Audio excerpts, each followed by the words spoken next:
Our story begins in the Parker home, within the Regency domain of Battleworld. This area is a version of New York City, featuring some all too familiar characters. Mary Jane is chastising her husband, Peter Parker, for making more web fluid at the dinner table. But Spider-Man doesn't want to be running out on his next patrol. His wife is worried as Peter has been busy lately. He's not sure what's up, but it seems like the other heroes of New York, Moon Knight, Daredevil, Iron Fist, they've all been taking it easy, and Peter feels like he's been picking up the slack. MJ thinks he should explain to them that he has a wife and kid now, but Parker doesn't think it works that way. Mary Jane points out that their young daughter Annie is also getting old enough that she's starting to pick up on her father's double life. So Peter vows to keep his superhero antics out of the house. Not long after this, Peter arrives at the Daily Bugle with a fresh set of Spider-Man pictures, only to find that the paper can't publish photographs like this right now. The mayor is trying to avoid a citywide panic, as rumor is the superheroes of New York City are being killed off. The Punisher, Moon Knight, and some kid going by the name Night Thrasher have all been found dead, while others, including Iron Fist and Daredevil, have gone missing. Peter panics at this news and goes to the Avengers mansion, hoping to find some answers. Jarvis greets Spider-Man and says the others are already here. It turns out the Avengers are aware of this problem and have gathered the surviving heroes to figure out what is going on. Heroes without powers are being killed off, while those with special abilities are going missing. Xavier's school and all the X-Men have recently disappeared. Shocked, Spider-Man asks Iron Man why he hasn't heard about this before, but Tony simply reminds him that he's always been a bit of a loner and isn't the easiest person to get in touch with. Peter confides in his fellow hero that he has a wife and a baby girl to worry about. He can't risk losing them, or them losing him. Iron Man says he didn't know that, and offers to let them stay here at the mansion. But this will blow Peter's secret identity wide open. That identity is what always held Peter back from being a full-fledged member of the Avengers. However, if he's willing to share with them his secret identity, they'd be honored to have him on as a full-time member. This is all too much for Peter, so he calls his wife to see what she thinks. MJ isn't sure what to do, and asks if they'll have to all wear masks and adopt code names. Before she can continue, the doorbell rings. Meanwhile, Captain America is discussing a likely suspect, Augustus Roman, CEO of Empire Unlimited, a company researching superhuman powers and abilities. A call then comes out from Hawkeye. There's been a full-scale prison break over at Rikers. Captain America knows this can't be a coincidence, so he orders everyone to confront Augustus Roman as a team. But a thought of dread occurs to Peter. He knows somebody who is staying at Rikers. Somebody who knows him very well too. As the Avengers set out to face Roman, Iron Man is surprised to find Spider-Man is gone. Peter races back home only to find Venom waiting to greet him. The villain taunts Peter, but the hero doesn't even listen. Peter goes into a fury, attacking Venom without holding an ounce of strength back. Bones shatter and crack in Spider-Man's body, but he doesn't care. Mary Jane and Annie flee. However, she has no idea where to go. Meanwhile, the Avengers close in on Empire Unlimited until Roman appears before them, a changed man. He declares himself regent of this domain and demands the surrender of the Avengers. They assemble, but are no match for this new enemy. When the Hulk attacks, Regent grabs the hero's arm and teleports it clear off. Somehow, this man now has every one of the X-Men's powers, and soon, he'll have the powers of the Avengers too. Today begins the Age of Regent. Mary Jane continues to flee from Venom, but the symbiote gives her chase. She comes across a building that's on fire, and, thinking on her feet, she forces her way into a fire engine and turns on the sirens. This incapacitates Venom long enough for Peter to catch up. Parker attacks his enemy relentlessly, forcing the villain into the fiery building. The heat affects Spider-Man almost as badly as it does Venom, but the two manage to keep fighting anyway. But Peter is thinking very differently from what his old enemy is used to. Parker manages to collapse a major support structure on top of the villain. Venom is shocked. Spider-Man would never do this. But Peter makes it clear that this monster will never threaten his family again. Eddie Brock and the symbiote die as Peter emerges from the flames. He did what he had to do. This was the day that the Avengers died. Every last hero died, even Spider-Man. Only Peter Parker lived on. A dad in a stupid red and blue suit. Peter learned that day that what trumps great power is an even greater responsibility.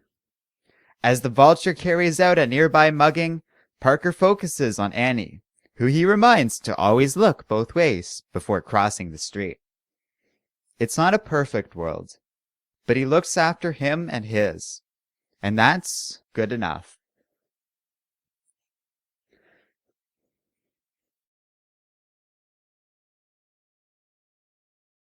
Peter finds himself in an inferno. He can't help but feel that he has been here before. He wants to save Eddie Brock, but his old enemy taunts him. That's not what happened all those years ago. Eddie was left to die. Venom taunts his foe, declaring that at the end of the day, when it really counted, Peter proved himself to be no better than Eddie Brock. Parker wakes up from the dream screaming, and his spider sense tells him that something is wrong. He and MJ find that their daughter is once again sleeping on the ceiling. It seems that Annie has inherited her father's superpowers. She broke her inhibitor bracelet and does not seem to recognize the danger of doing so. Having powers in the Regency is dangerous, as the city is regularly scanned for those with superhuman abilities. Annie is defensive, saying that it was all an accident. She thought she saw Venom and is clearly still upset by the night that Eddie attacked the Parker family. The next day, the Parkers walk Annie to school.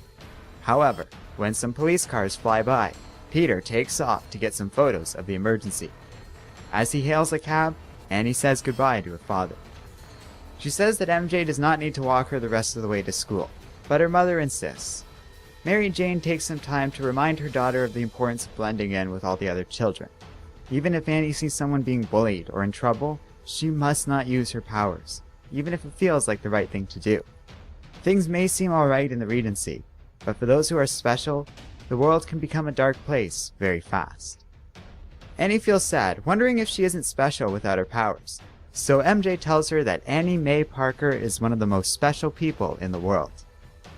Annie asks if it's the red hair that makes her so important, and MJ confirms that this is absolutely the case.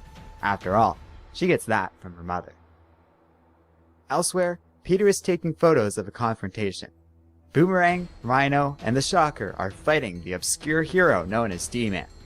The fight is also observed by the Prowler and Mockingbird, who are working for an unseen figure. They ask if they should intervene, and the commander gives them a flat no. He will not risk two of the Underground's best assets on somebody dumb enough to expose himself in broad daylight. So D-Man quickly falls to the villains, who take him to the Regent. The Baron of this domain is dismissive of this new hero, who he says is beneath him.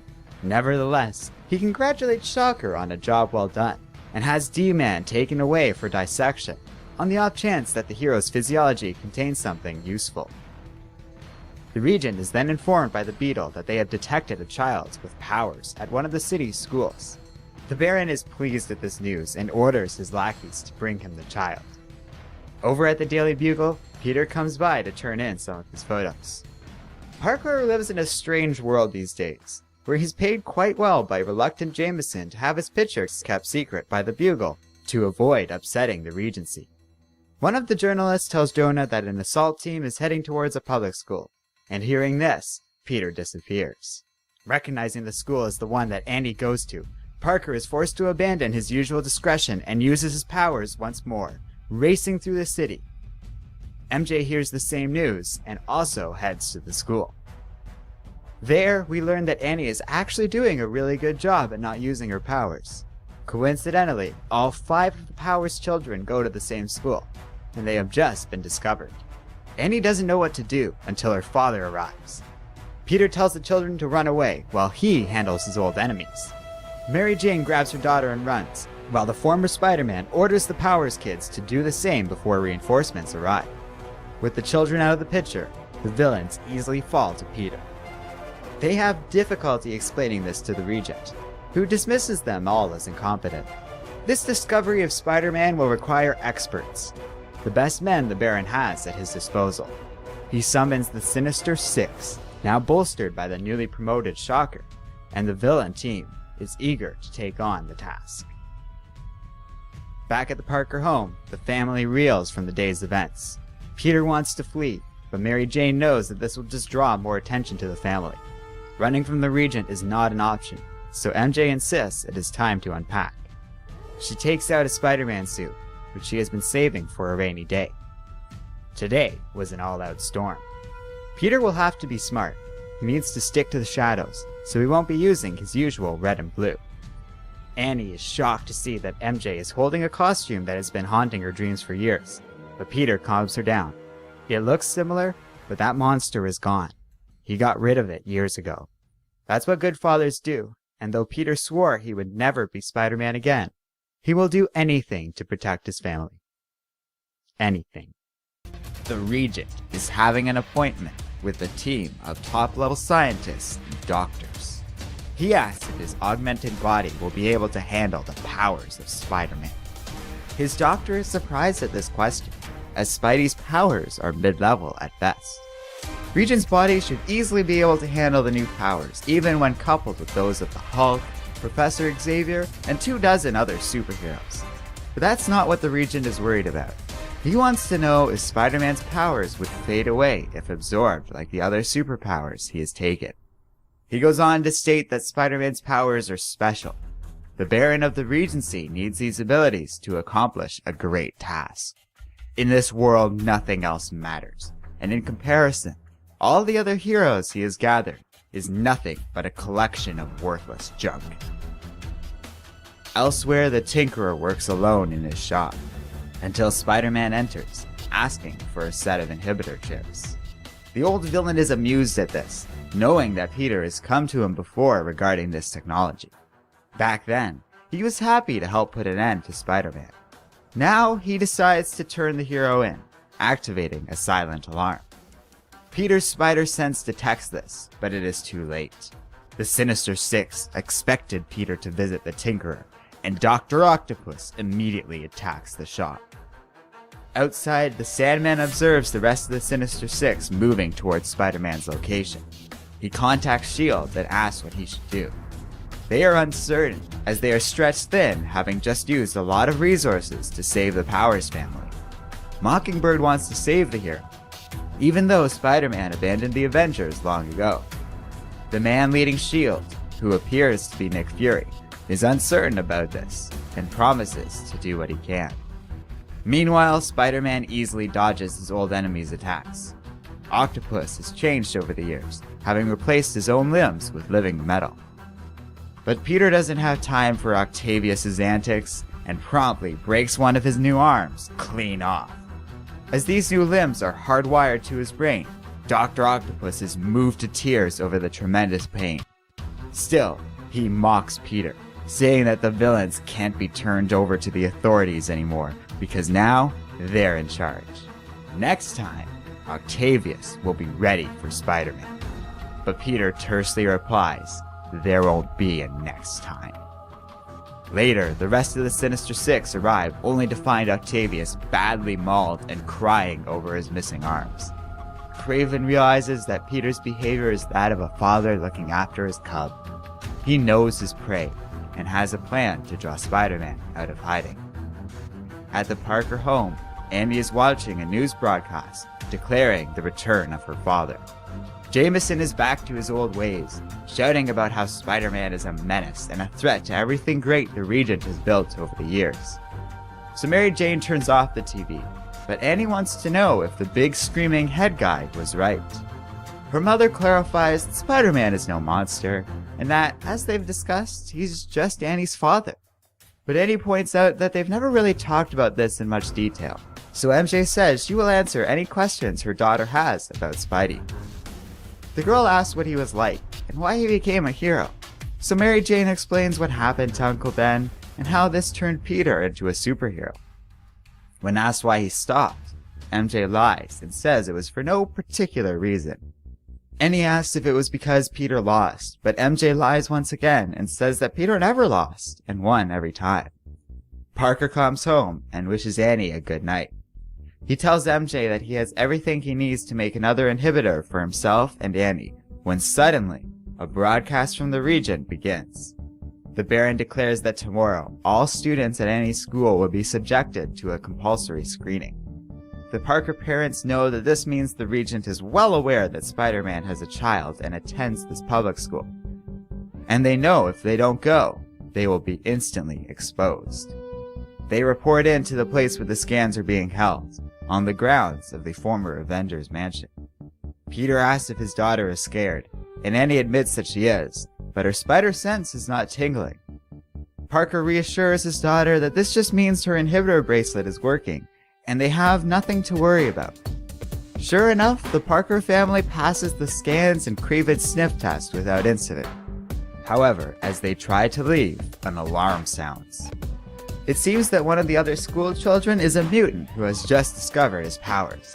As electricity surges from the confused child, Peter's instinct is to run, but Annie is confused. She thought Peter was a hero. Parker realizes that his daughter is right and calls for an emergency family meeting. He wants Annie to live in a world of heroes and says that they should fight this. MJ says it will be them against the world, but Annie agrees to this, knowing that her dad can handle anything. So Spider-Man slips away to put on his costume. The plan is to take on the 5 remaining members of the Sinister Six, all of whom are here, in order to buy his wife and daughter enough time to escape. Peter kicks off the fight by webbing the Hobgoblin's pumpkin grenade to his own hand, causing the villain to explode in midair and crash into a statue of the Regent. He begins to fight the rest of the Sinister Six, while Mysterio begins comparing earlier security footage with now. The Master of Illusion knows that one of the families here is going to be suddenly missing the dad, and then they'll know exactly who Spider-Man and his kid are. Peter is doing well against the forces of the Regent, but he is badly outnumbered. Annie wants to take off her bracelet and help, but MJ says she will not be responsible for putting her daughter at risk like that. However, mother and daughter are unaware that they are being observed by 2 others dressed as Regent agents, and they grab the family.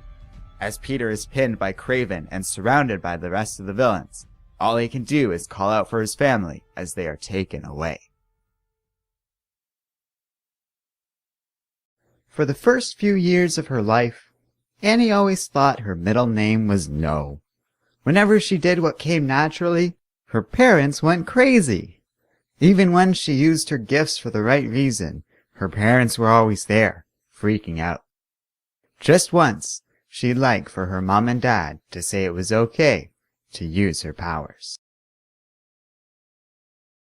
In the present day, Annie and MJ are being dragged away. They are taken through a portal and are brought to S.H.I.E.L.D.'s headquarters. Meanwhile, Spider-Man finishes off the Sinister Six, incapacitating his foes, when the Sandman appears behind the Web Warrior. Peter assumes that Marco is a part of the Regency, and before his old enemy can explain himself, a storm appears out of nowhere. It's too late. The Regent is here. With ease, the Baron captures both Spider-Man and Sandman. Fights are never fair when you go toe-to-toe with a god. Over at S.H.I.E.L.D.'s headquarters, the family's captors introduce themselves as Mockingbird and the Prowler, and they explain how they were able to escape thanks to the Spot, one of Peter's old enemies. Hawkeye then reveals himself as head of S.H.I.E.L.D. and explains that the Spot was injured by the Regent.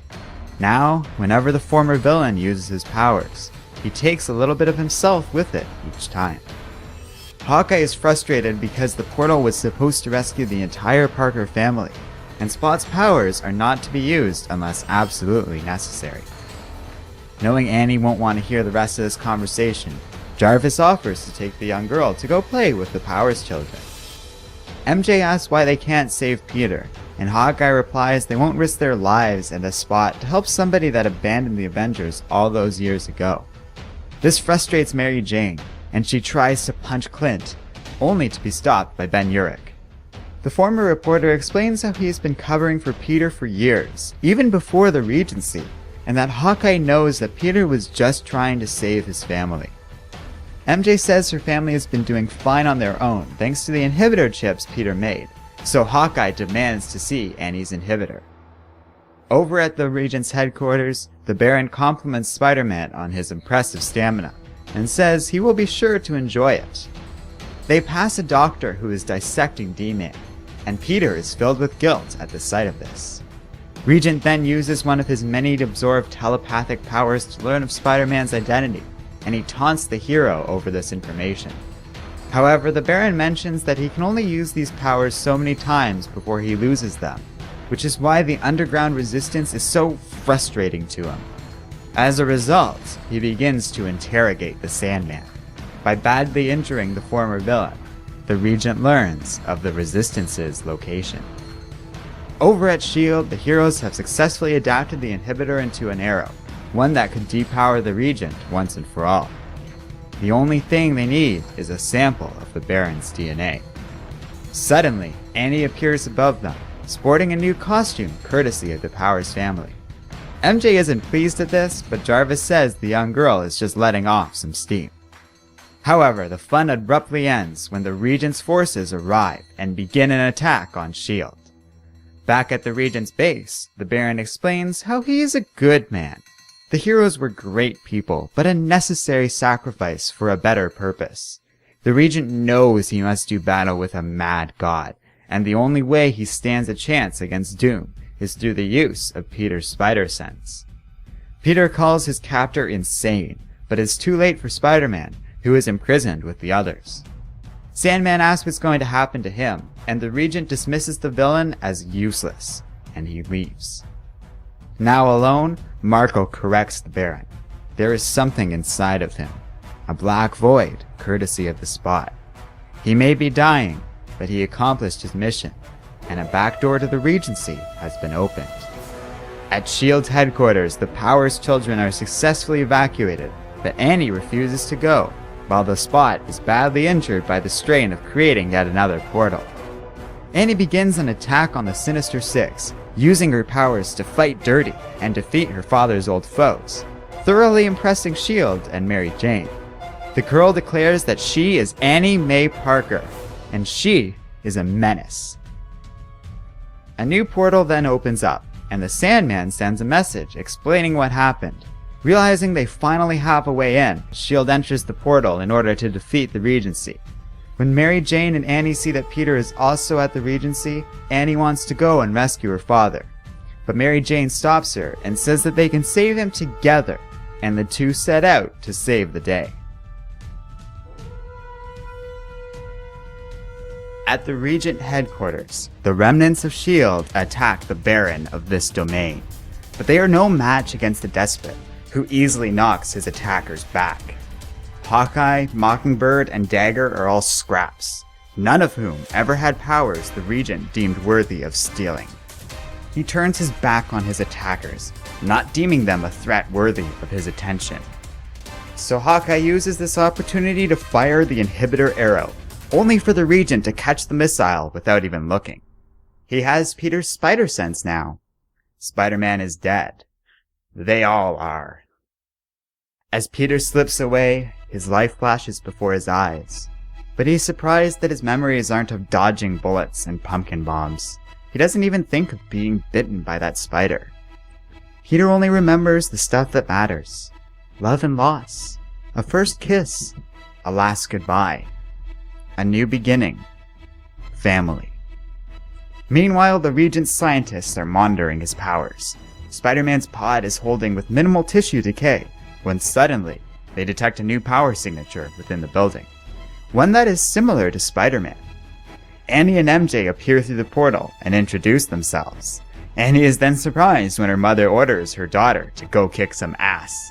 The lead scientist is not worried though, as her own suit channels powers from a much stronger hero.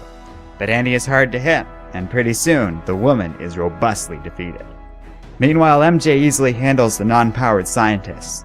She demands to know how to stop the powers from getting to the Regent, but the scientists say that's impossible. The equipment merely monitors the pods for the purpose of study. The Regent would never trust anyone with a set of controls.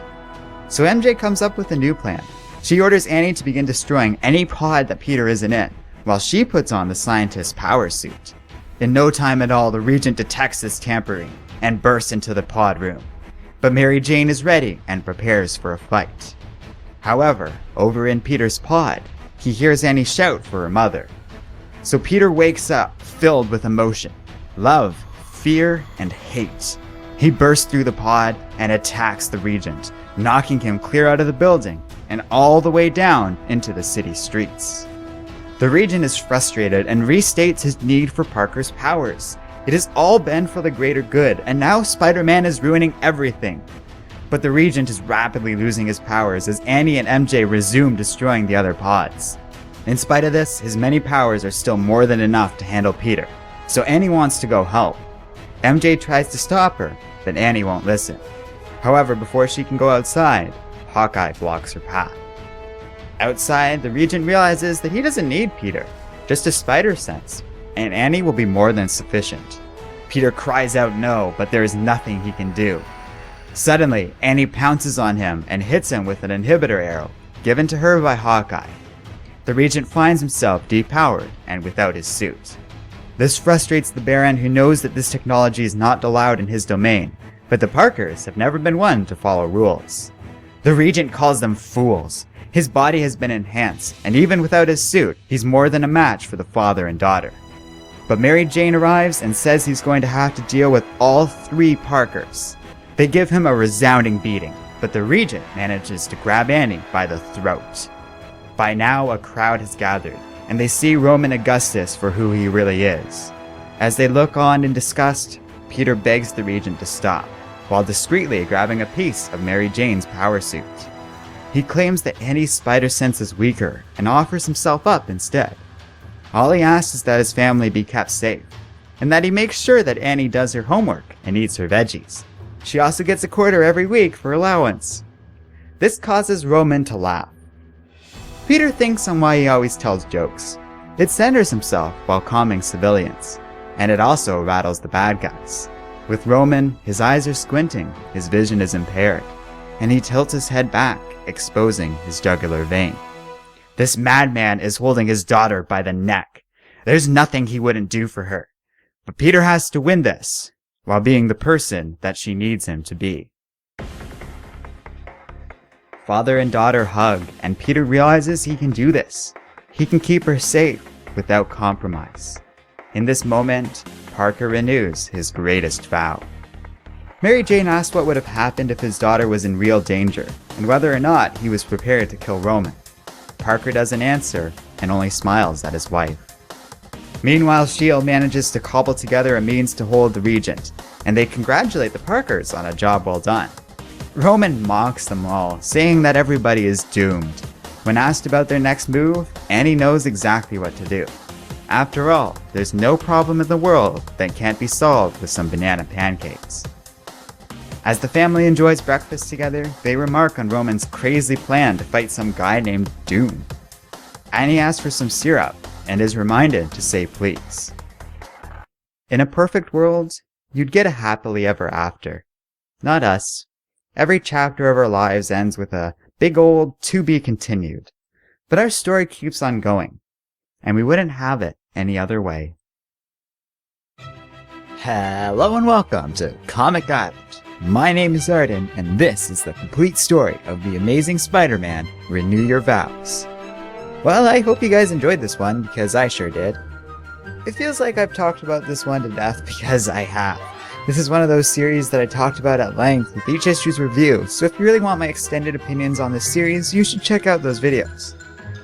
But I'll just summarize things for you here. I recommend Renew Your Vows. It's everything a good Spider-Man comic should be. It's grounded while also big and heroic. It's dark but hopeful. It has solid art and a decent sense of direction. I loved it from start to finish, and you should check it out for yourself. Now, a few of our viewers have argued that the series takes a dip near the end, or experiences a sort of gradual decline in quality from issue 1. Well, I can see the merit to both of these arguments, and certainly by issue 5, the story didn't feel as polished or endearing as the start of the Secret Wars tie-in. But it was such a fun time with Spider-Man and his family, and so different from the way Spider-Man comics have been lately, that I still had fun with every issue and can overlook a slight reduction in the quality of writing. And the funny thing is, I don't think this would ever crack a personal top 10 list of my favorite Spider-Man stories. I know Your Vows is good, but far from the best. So what's striking about it, and why I really liked it, is it's so much different from the usual Spider-Man comics in recent history. Here we have something relatable, fun, and emotionally grounded, which is particularly impressive considering the story takes place on a weird patchwork planet. But meanwhile, over in the mainstream world of Spider-Man, Peter Parker is increasingly caught up in big, overblown events while becoming more and more of a corporate money person, getting farther and farther from what I've always felt Spider-Man should be. Peter is not the savior of the multiverse, nor is he the best and brightest of all the Spider-Men, and he really shouldn't be rich or successful. That might sound harsh or mean to his character, but his appeal has always lied with being an underdog. Like, I've always felt Peter is someone we have to root for as just kind of scraping by, someone that anybody could kind of relate to. Renew Your Vows does this well, having a Peter who is struggling to support his family and is basically in perpetual hiding from the public at large. That works because not only does it fit the tone of the original Spider-Man comics, but it also manages to tell a story that is new and distinct from those older comics. It's a big lesson on why the new Spider-Man comics aren't working and what could. Honestly, I didn't think that stuff like Spider-Verse or recent events in Spider-Man comics were all that bad, or at least I had come to begrudgingly accept the new status quo, until I saw what we were missing. Renew Your Vows reminded me of the Spider-Man we deserve rather than the one we have right now. I am way too proud of myself for writing that line. It's pretty clever if you think about it though. But that's enough patting myself on the back. Let me know what you guys thought of Renew Your Vows on the whole in the comments section below. And don't forget to like, subscribe, and keep reading comics.